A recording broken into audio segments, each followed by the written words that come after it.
ఇప్పటిదాకా కాంగ్రెస్ అనేది మనకి తెలంగాణ వచ్చిన తర్వాత ఒక్కసారి కూడా రాలే, ఇప్పుడే వచ్చింది. ఎలా కనిపిస్తుంది సార్ మీకు ఇప్పటికి రేవంత్ రెడ్డి పరిపాలన? అంటే ఎక్కువ డేస్ ఏం కాలేదు, బట్ ప్రెసెంట్ ఈ డేకి మనం ఏమి చెప్పలేము. వాస్తే దొరల పాలన వెళ్ళేది, రెడ్ల పాలన వచ్చింది. దాంట్లోనే ఎస్సీ ఎస్టీ బీసీ ఎవరు లేరు దాంట్లో. కాకపోతే రెడ్ల పాలనలో కొన్ని కాంగ్రెస్ దాంట్లో కొన్ని మార్గాలు ఉంటాయి. రాహుల్ గాంధీ గారు ఉంటారు, అక్కడ చాలా సీరియస్గా తీసుకుంటారు. సోనియా గాంధీ గారు ఉంటారు, సెంట్రల్ కమిటీ ఉంటుంది, ఇవన్నీ ఉంటాయి. కాబట్టి ఎస్సీని ఎస్టీని బీసీని వాళ్ళు ఏవైతే మాట ఇచ్చారో ఆ మాటకు నిలబడి ఉంటారు. కొన్ని విషయాల్లోనైతే మా సినిమా ఫీల్డ్లో మాకు అసంతృప్తిగా ఉన్నాం. ఎందుకు అసంతృప్తిగా ఉన్నాం అంటే వెళ్ళి పెద్దవాళ్ళందరూ కలడం, మళ్ళీ మీకు 450 రూపాయలు టికెట్లు ఇవ్వడం, పేద ప్రజల దగ్గర రక్తంతో పీడించుకుని ఆ టికెట్ల రేట్లు తీసుకోవడం, ఇవన్నీ కూడా వాళ్ళు 390 రూపాయలు పెట్టారని మేము గొడవ పెడితే మీరు 450 రూపాయలు పెట్టారు. తప్పు కదా. అలాగే మా చిత్రపూర్ కాలనీలో మొత్తం పేదలకు ఇల్లు లేకుండా ఒక ఎమ్మెల్యేలు ఎంపీలు ఎవరెవరో పోలీసు వాళ్ళు అందరికీ వచ్చాయి. ఫిలిం చిత్రపూర్ కాలనీ మా సినిమాది. మా బతుకులు ఏమయ్యా మన 100 కోట్లు కుంభకోణం అయిందని దాని మీద కూడా ఇప్పటికి చేయలేదు. అయితే ఇవన్నీ టైం పడుతుంది. ఎందుకంటే మనం అలాగని చెప్పేసి నేను విమర్శించట్లేదు, టైం పడుతుంది. ఆ టైం ల్యాబింగ్లో కొన్ని ఉన్నాయి. ఇప్పుడు ఏదో రేపు ఎంపీ ఎలక్షన్స్ ఉన్నాయి కాబట్టి టీఆర్ఎస్ ఏదో ఆ ఊరిక మొత్తం టోటల్గా వాళ్ళు ఏదో చేయాలని ధర్నాలు చేసి వచ్చేసి ఇచ్చేస్తున్నారు. నేను ఒక్కటి అడుగుతాను కేసీఆర్ గారిని, హరీష్ రావు గారిని, కేటీఆర్ గారిని, అయ్యా జగన్మోహన్ రెడ్డి గారితో దోస్తానం మీది. జగన్మోహన్ రెడ్డి గారు రావాలని కోరుకుంది మీరు, ఇక్కడ రావాలని మీరు కోరుకున్నారు. ఇద్దరూ కలిపి 2 రాష్ట్రాలు నడిపారు.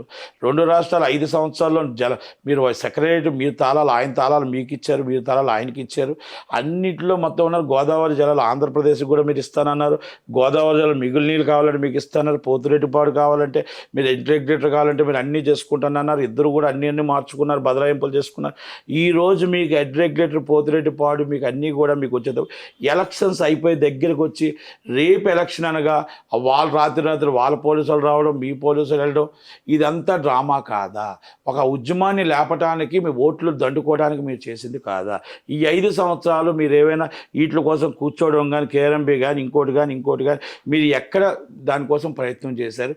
మిగులు జలాలు కానీ ఇంకోటి కానీ మీరు కృష్ణా బోర్డు కానీ మీరు ఎక్కడైనా మీరు ఈ ప్రాబ్లం సాల్వ్ చేసుకుందాం, ఈ మా విభజన హామీలు మనం సాల్వ్ చేసుకుందాం, కూర్చుందాం, ఇక మన మోడీ గారు చెడ్డైనా పడ్డైనా పార్టీ కాదు కదా, అక్కడ గవర్నమెంట్ కదా, మన గవర్నమెంట్ని నిలబెట్టుకోవడానికి వెళ్దాం అని మీరు ఎప్పుడైనా ఆలోచించారా? మోడీ గారు ఇక్కడికి వచ్చినా కూడా మీరు రాకుండా చలసాని శ్రీనివాస్ యాదవ్ గారు పంపించారు. మీరు మోడీ గారు రాకుండా ఎప్పుడు కూడా చలసాని శ్రీనివాస్ యాదవ్ గారు ఉండారు ఆయన దగ్గర చీఫ్ మినిస్టర్గా, అంటే స్వాగతం పలకడానికి. మరి మన బాధను ఎవరో చెప్పుకుంటాం? పెద్దని ఎవరు? మోడీ గారు. మరి ఆయన్ని మీరు పార్టీ పరంగా ఎందుకు చూస్తున్నారు? ఆయన ప్రధానిగా చూసుకోవాలి. మన రాష్ట్రానికి ఏం కావాలో అది వెళ్ళటానికి తెచ్చుకోవడానికి. ఇందాకనే చెప్పాను కదా, ఎన్ని అన్నా ఏమన్నా రాష్ట్రానికి ఆ దేశానికి పెద్దన్న కాబట్టి ఆ పెద్దన్న దగ్గరికి వెళ్ళి మన బాధని మన కష్టాన్ని చెప్పుకొని మన రాష్ట్రం అభివృద్ధి కోసం చేసుకోవాలి. రైతు బంధు అన్నారు. ఒక్క రైతు బంధు ఎకరం పేదవాడికి ఏమైనా రైతు బంధు పడిందా? 100 ఎకరాలు ఉన్నవాడికి లక్షలు పడుతూనే ఉంది. ఆ డబ్బు అంతా దోచుకున్నారు. మరి ఆ డబ్బులన్నీ తీసుకొని రైతు బంధు పెట్టారు కదా. రైతు బంధు 50 ఎకరాలకు రైతు బంధు ఇవ్వచ్చా? 100 ఎకరాలకు రైతు బంధు ఇవ్వచ్చా? లేనోళ్ళు ఏమైనా ఒక లిమిట్ పెట్టాలి కదా. 5 ఎకరాల లోపు ఉన్న వాళ్ళకి ఇచ్చుంటే బాగుండు. అలాగే కౌలు రైతులకు మీరు ఏమైనా రైతు బంధు ఇచ్చారా?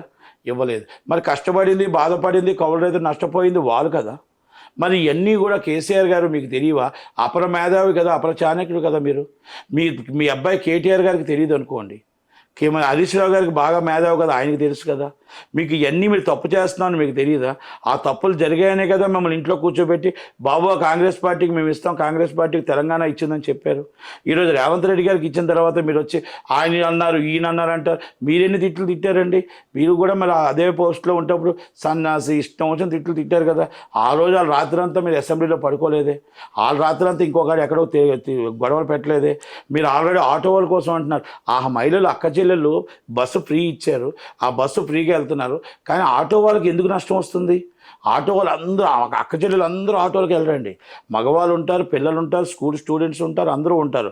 అలాగని ఆటో వాళ్ళు కూడా ఒక్క లేడీస్ వాళ్ళు రోడ్డు మీద పడిపోవట్లేదు. ఆ లేడీస్కి ఉచిత ప్రయాణం చేశారు. వాళ్ళ కష్టం వాళ్ళ బాధని చూసి ఉచిత ప్రయాణం చేశారు.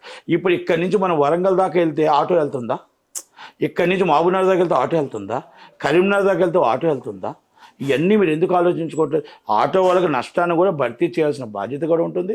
అది గవర్నమెంట్కి టైం వస్తే ఒక 2 నెలలు 3 నెలలు ఆగితే అసలు అక్కడ బడ్జెట్ ఎంత, మిగులు బడ్జెట్ ఎంత, ఎన్ని అప్పులు ఉన్నాయి అన్నీ చూసి చేస్తారు.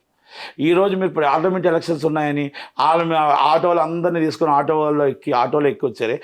మీరు 5 సంవత్సరాలు గవర్నమెంట్ ఉంటే ఆటోలు గుర్తు రాలేదా? మీరు 5 సంవత్సరాలు గవర్నమెంట్ ఉంటే రైతులు గుర్తు రాలేదా? మీరు 5 సంవత్సరాలు గవర్నమెంట్ ఉంటే మిగులు జనాలు గుర్తు రాలేదా? 5 సంవత్సరాలు గవర్నమెంట్ ఉంటే నాగార్జున సాగర్ గుర్తు రాలేదా? 5 సంవత్సరాలు గవర్నమెంట్ ఉంటే కేఆర్ఎంబి గుర్తు రాలేదా?